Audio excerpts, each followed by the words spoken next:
بسم الله الرحمن الرحيم.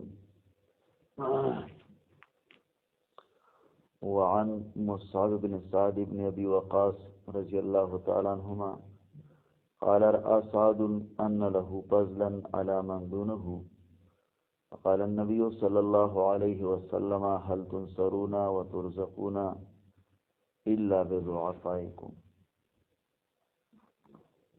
مصعب ابن سعد ابن ابي وقاص رضی الله عنه فرمای چې سعد رضی الله عنه چې نو دا خبره ولیدله چې را د نور خلکو باندې د فضیلت ته او الله تعالی بهتري ورکړي دا غورواله ورکړي. نو د دزله کې داراله چې مثال تور باندې الله رب العالمین دا خسته ژوند مالا ولی را کړی دی. نبی صلی الله علیه وسلم فرمایل چې الله رب العالمین تاسو مدد نه کوي او تاسو له رزق نه درکوي مګر د وجې د کمزورونه.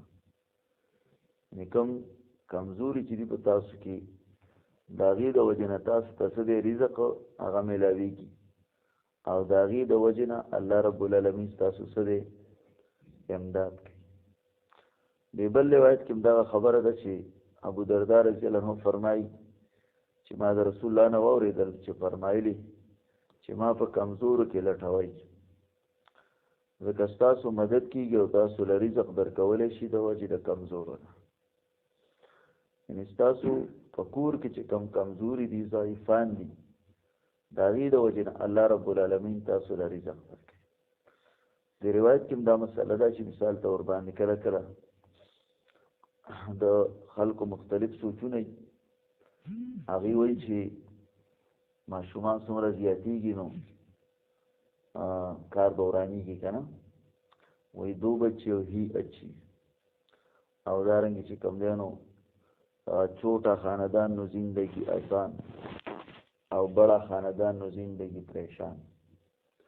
نو الله رب العالمین وایي چې نه داسې خبره نه ده صحیح، چھوٹا خاندان نو زندگی پریشان او بڑا خاندان نو الله روزی رسان.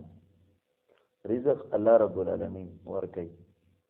د دې وجې نه د مکې چې کوم خلکو هغوی به یو د دغې د وجې نه دغه اولاد دغه کو یو به د عزت د وجې نه. د دې وجې نه علما ذکر کوي چې قتل د اولاد خو یو هغه چې کوم به مکې والا کو، دویم دا چې دا کوم چې خاندانی منصوبه بندي چې ورته وایي دا هم قتل د اولاد دی. دریم قتل د اولاد دا هم دی چې هغه ته چېرته دین ونه ښیي، صرف د دنیا دپاره څه دی هغه چې کوم دی نو دغه کې ده د دنیا دپاره یې وباسي، د دنیا اعلی تعلیمونه پکې او دین ورته نه ښیي. موږ دا نه وایو چې لکه تعلیم نه دی په کار، موږ وایو ستا یو بچی دی هغه دی یو ښه ډاکټر وي خو چې یو ښه عالم وي، ستا یو بچی دی یو ښه انجینیر دی ومي خو چې ورسره ښه عالم وي نو انشاءالله کار به سم وي. او که دغه نه یو لوی افسر دی خو سورة الاخلاص نه ورځي نو ناکام دی. پوه شوې که لوی سړی دی خو سورة الاخلاص نه ورځي نو شی وران دی. د دې وجې نه الله رب العالمین وایي او ګوره د عوام چې دي نو دې غریبانان هم په یو خبره نه ټینګ دا وایي یاره که دې مدرسې ته ولېږم او زه پې د الله دین زده کړم نو دی به وایي دی به څه خوري بیا. صحیح ده. او بیا چې کله د ملیانو د سختو مختو ته وګوري نو بیا وایي یاره ټوله ملیانو وخوړله، ټوله ملیانو وخوړله. نو په یو کې هم د ټینګې نه دي دا عوام غریبه صابون باندې ولاړ دي بس زر وخوړېږي په بل طرف شي.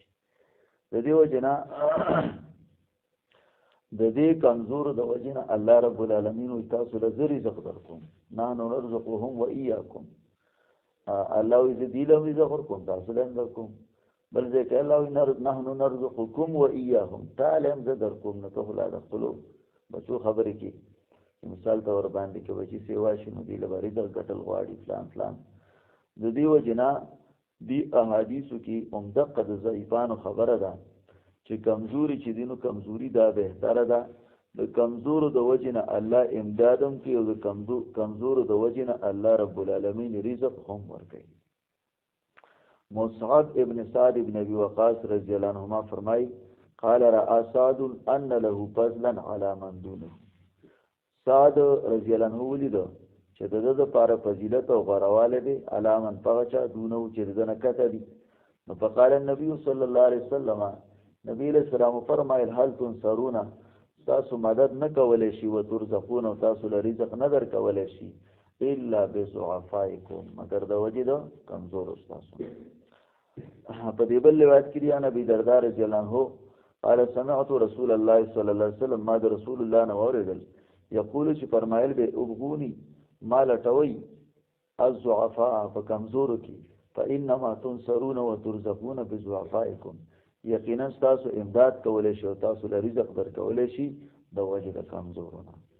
الله رب العالمین ربنا ظلمنا انفسنا وان لم تغفر لنا لنكونن من الخاسرين. ربنا واتنا ما وعدتنا على رسلك ولا تخزنا يوم القيامه انك لا تخلف الميعاد.